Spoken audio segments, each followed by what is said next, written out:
찬양합니다. 오소서 성령님, 새로나게 하소서. 그러나 너희는 원수를 사랑하여라. 살면서 사람이라면 누구나 거의 예외 없이 원수 한 명 정도는 가지고 있는 것 같습니다. 여러분들도 원수 한 명 정도는 가지고 있나요? 네, 없어요? 그래요? 네. 대부분의 경우 왜 원수가 생길까? 한번 잘 생각해 보면 아주 사소한 데서 그 원수가 생기는 것 같습니다.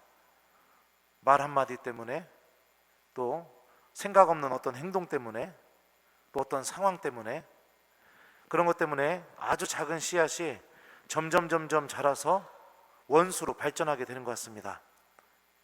그냥 곰곰이 생각해 보면 어떤 말 한마디가 나를 굉장히 모멸감을 줬다고 했을 때 그 모멸감을 준 바로 그 순간 그 사람이 원수가 되지는 않는 것 같습니다.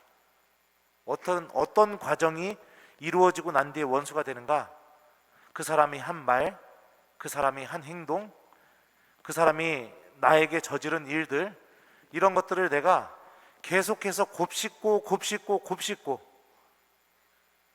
그러면서 그 안에서 미움이 생기게 되고, 그 미움 때문에 그 사람과 함께 있는 시간을 내가 단절하기 시작하게 되고 엮이지 않는 것을 선택하게 되고, 그러다 보면 어느새 원수가 되어 있는 것 같습니다. 그러니까 원수가 생기는 과정을 우리가 곰곰이 생각해 보면, 물론 원인은 그 사람이 제공했을지 모르겠지만 그 원인의 씨앗을 가지고 그 사람을 원수로 만드는 것은 누구의 탓일까요? 나의 탓도 굉장히 많은 부분을 차지하고 있다는 겁니다. 그런데 우리들은 대부분 이것을 바라보지 못하게 되고, 저 사람이 저렇게 했기 때문에, 저 사람이 저 말했기 때문에, 저 사람이 저런 행동을 했기 때문에 계속해서 그 얘기를 하면서 그 사람을 나의 원수로 만들면서 살아가는 것 같습니다. 보통 원수가 생기면 그 사람과 함께하는 모든 것을 거부하기 시작합니다. 그리고 시간이 많이 지나고 나면 내 마음이 편안해지고 그 사람이 잊혀졌다고 생각을 하게 됩니다. 그런데요, 너무나 신기한 게 무엇이냐? 다시 그 사람이 내 앞에 나타나게 되고 다시 그 사람과 어떤 일을 할 수밖에 없는 상황이 주어지게 되면 우리들의 마음은 다시 두근거리기 시작하고, 예전에 내가 원수로 생각했던 그 일들이 다시 살아나서 우리 마음을 괴롭히기 시작하고, 분노와 또 복수, 이런 마음들이 내 영혼을 완전히 사로잡아서 결국에는 그 사람이 아파하는 게 아니라 그 미움 때문에, 그 미움이 주는 고통 때문에 내 영혼이 병들어가고 내 영혼이 점점 힘들어지는 것 같습니다. 그러나 너희는 원수를 사랑하라. 그에게 잘해주고 아무것도 바라지 말고 꾸어주어라. 그러면 너희가 받을 상이 클 것이다. 그리고 너희는 지극히 높으신 분의 자녀가 될 것이다. 오늘 예수님께서는 우리에게 원수를 사랑하는 삶을 선택하라고 말씀하고 계십니다. 제가 아까 미사 전에 우리 복사 아이들한테 물어봤어요. 너희들은 원수가 생기면 어떻게 하겠니? 그랬더니 우리 복사 중에 한 아이가 그랬습니다. 신부님, 저는 그 원수랑 잘 지내려고 노력할 겁니다. 네. 이 아이들은 이렇게 순수한 마음을 갖고 있죠. 우리들이 불가능하다고 여기는 것을 아이들은 그것이 왜 불가능한지 모르는 것. 왜요? 왜 그러느냐? 마지막에 예수님이 이런 말씀하죠. 심판하지 마라, 단죄하지 마라, 그죠? 네. 이런 것들을 아이들은 하지 않기 때문에 원수가 생겨도 그 원수랑 잘 지내면 내가 다시 친해질 수 있다라는 이런 믿음을 갖고 있습니다. 원수를 사랑하라는 것은 내가 어느 순간부터 그 사람에게, 오늘 복음 말씀이 그렇기도 하죠. 모든 것을 다 내어주고 정말로 오늘 이 순간부터 예수님 말씀 때문에 나 저 사람 사랑할 거야, 그러면서 사랑하지도 않는 사람을 사랑하려고 하는 것은 여러분들 불가능한 일입니다. 우리가 원수를 정말로 사랑하는데 처음으로 내딛어야 될 첫 발걸음이 무엇이냐? 오늘 복음 마지막에 예수님께서 하셨던 말씀입니다. 심판하지 마라, 단죄하지 마라, 용서하여라, 주어라.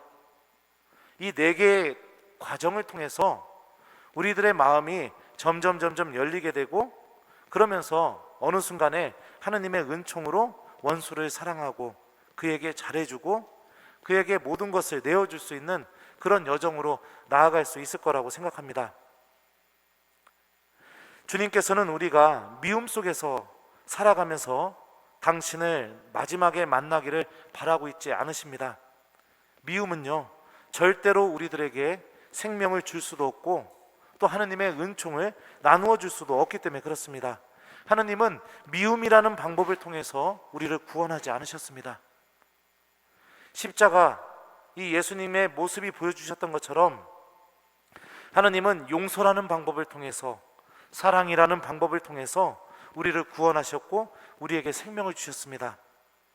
그러니 하느님의 자녀인 우리가 정말로 생명을 얻으면서 살아가기 위해서 무엇을 선택해야 되는지, 그분을 믿고 있는 사람이라면 무엇을 선택해야 되는지 당연히 자명하게 알 수가 있습니다. 사랑이 사람을 변화시킬 힘을 갖고 있습니다.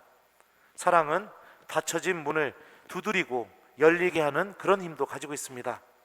왜곡되어 있고 비뚤어진 관계도 풀어낼 수 있는 힘을 가지고 있습니다. 우리가 원수에게 사랑을 실천하고 또 원수에게 오늘 복음 말씀처럼 정말로 잘 해줘야 되는 이유는 무엇이냐? 내가 붙들고 있는 그 미움이 나에게는 절대로 구원이나 은총을 줄 수 없기 때문에, 그리고 또 내가 그것을 붙들면 붙들수록 그 원수가 고통받는 게 아니라 그 미움을 붙들고 있는 내 자신이 고통받고 있고 내가 너무 아파하고 있고 그 아픔 때문에 하느님께서 나와 함께 계시다는 사실조차 잃어버리게 되기 때문에, 우리가 그러기 때문에 원수를 사랑하고 또 원수를 나의 이웃으로 받아들여야 된다는 그런 오늘 복음 말씀의 메시지가 담겨 있는 것 같습니다. 우리는 하느님의 자녀입니다. 하느님의 자녀라는 것은 하느님의 뜻과 방법을 선택한 사람들이라는 것을 의미합니다. 하느님께서 원하시는 것 안에 생명이 있다라는 것을 믿고 살아가는 사람들이라는 것도 함께 의미합니다. 그러니 우리 모두는 그분의 자녀답게 원수에게도 하느님의 방법을 선택하는 것이 필요합니다.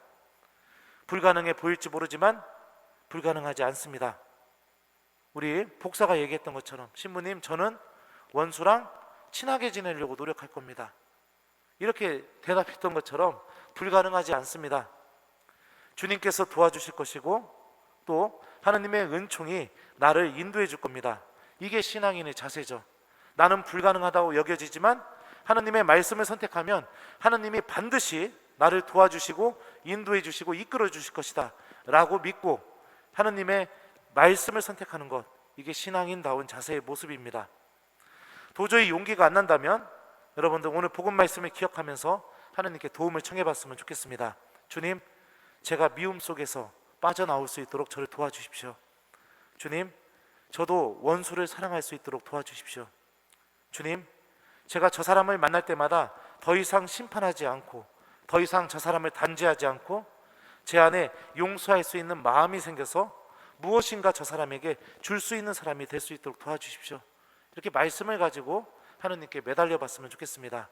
하느님의 말씀은 여러분들이 믿음으로 다가가게 될 때 불가능을 가능으로 변화시킬 힘도 가지고 있고, 도저히 은총이 없다고 여겨지는 상황 속에서도 놀라운 은총을 드러내고 우리가 그 은총을 바라볼 수 있게 해줄 수 있는 그 힘도 분명히 가지고 있습니다. 그러니 만약에 지금 내 안에 아직까지 원수가 있다면 오늘 말씀과 함께 하느님께 도움을 청해 보면서 내가 원수를 더 이상 내 마음속에 두지 않도록 하느님의 도움과 함께 그 은총의 여정으로 걸어나가는 오늘 저녁이 되봤으면 좋겠습니다. 그리고 신부님, 저는 원수가 한 명도 없어요, 이렇게 얘기하실 분들도 있죠. 그렇다면 예수님이 오늘 복음에서 마지막으로 하셨던 이 4개의 명령, 요거를 좀 잘 기억했으면 좋겠습니다. 남을 심판하지 마라, 남을 단죄하지 마라, 용서하여라, 주어라. 보통 이 네 개를 못해서 누군가가 나의 원수가 되는 것입니다. 심판, 단죄, 용서, 내어줌. 이것에 우리가 인색하지 않는 신앙인이 될 수 있도록, 그리고 이 하느님의 말씀과 함께 내가 불가능한 것도 가능하다는 것을 체험할 수 있는 그런 그분의 자녀가 될 수 있도록 내가 또 원수도 만들지 마시고 그렇게 좀 지낼 수 있는 은총을 하나님께 청해봤으면 좋겠습니다. 숙제 주겠습니다. 자, 원수가 있으신 분들은 하나님한테 주님, 제가 미움 속에서 빠져나올 수 있도록 도와주십시오 라고 기도하면서, 또 여러분들 자신과 또 내가 원수라고 여기는 그 사람을 위해서도 하나님께 기도하면서 도움을 청해보는 저녁이 되셨으면 좋겠고, 원수가 없으신 우리 교우 여러분들은 심판하지 마라, 그러니까 예수님의 네 가지 명령 있죠. 심판하지 마라, 단죄하지 마라, 용서하여라, 주어라.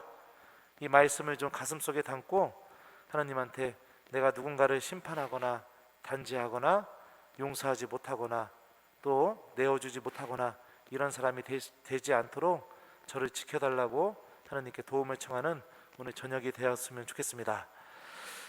그러니 너희는 원수를 사랑하여라. 아멘.